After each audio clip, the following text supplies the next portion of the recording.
Good morning, everyone. Welcome to the next session. This is part 4 of chapter first crop products and management. Part third के अंदर हमने adding manure and fertiliser को पढ़ा था.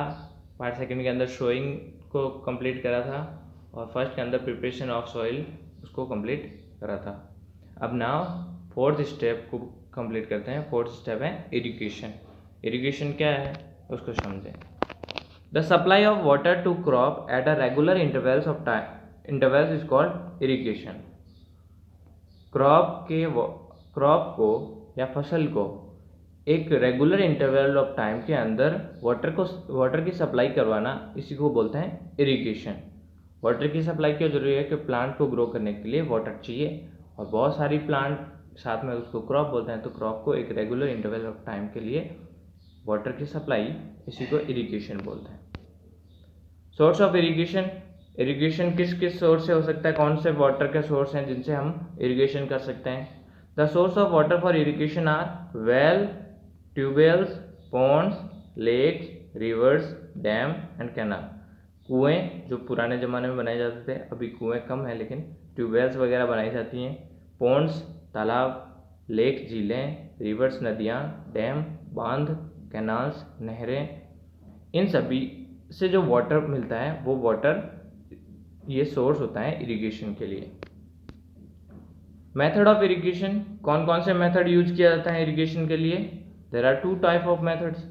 Traditional method जो अभी use नहीं करता है लगभग, और मॉडर्न मेथड ऑफ इरिगेशन, इसको यूज किया जाता है. ट्रेडिशनल मेथड में कौन कौन से थे. मोट, चैन पंप, ढेकली और राहट. मोट का दूसरा नाम पुली सिस्टम भी है, राहट का लीवर सिस्टम है. इनको याद रखना सभी. देखो किस तरीके से किया जाता था. ये पहला एग्जांपल है मोट का, दूसरा है चेन पंप, देख लो इसको. थर्ड है ढेकली and the fourth one is right. ये मेथड ज़्यादा यूज नहीं किया जाता है, इनको डिस्कस करने की ज़रूरत नहीं है. नेक्स्ट देखो मॉडर्न मेथड ऑफ इरिगेशन.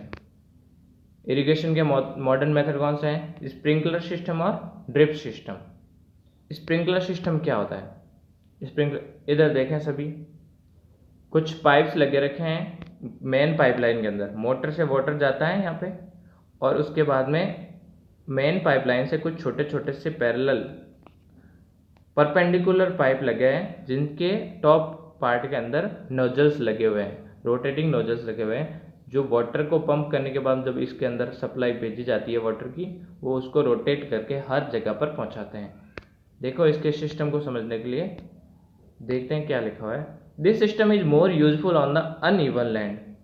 ये जो सिस्टम है स्प्रिंकलर सिस्टम, वो अनइवन लैंड के ऊपर सबसे ज़्यादा यूजफुल है. अनइवन लैंड वहाँ होता है जहाँ पर बहकर पानी हर जगह नहीं पहुँच सकता है. कहीं पर ढलान है, कहीं पर चढ़ाव है, कहीं पर गड्ढा है. तो इस तरीके से हर जगह वाटर नहीं पहुँच पाता, वहाँ पर स्प्रिंकलर सिस्टम द बेस्ट होता है.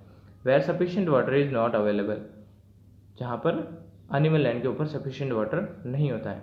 द परपेंडिकुलर पाइप्स, अभी बताए थे perpendicular pipe having rotating nozzles on top are joined to the main pipeline at a regular interval. ये देखें मेन पाइपलाइन को हर एक रेगुलर इंटरवल से ये जुड़े हैं, कुछ दूरी पर, ये भी कुछ दूरी पर, ये भी कुछ दूरी पर, इस तरीके से वो जुड़े रहते हैं.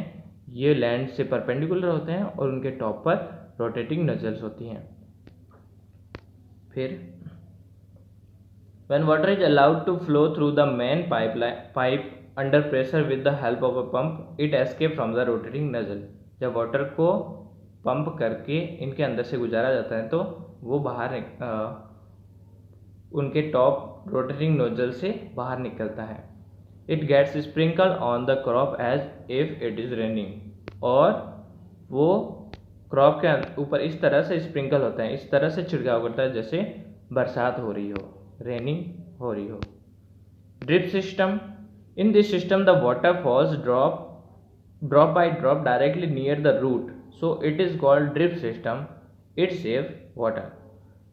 ये ड्रिप सिस्टम ऐसा है जिसके अंदर स्प्रिंकल नहीं होकर डायरेक्टली अलग अलग पौधों के पास में छोटे छोटे से नोजल्स लगे रखे हैं। वो नोजल्स ड्रिप टप ऐसे ड्रिप ड्रिप करके उनकी रूट्स के अंदर डायरेक्टली वाटर की सप्लाई करते हैं। इससे वाटर का सेविंग हो जाती है, वाटर फालतू जाने से रुक जाता है। जहाँ पर सफिशिएंट वाटर नहीं है वहाँ पर ड्रिप सिस्टम बेस्ट है। Thank you. This is part 4 irrigation, और नेक्स्ट सेशन के अंदर प्रोटेक्टिंग फ्रॉम वीड्स को पढ़ेंगे। तब तक के लिए keep learning. Thank you all.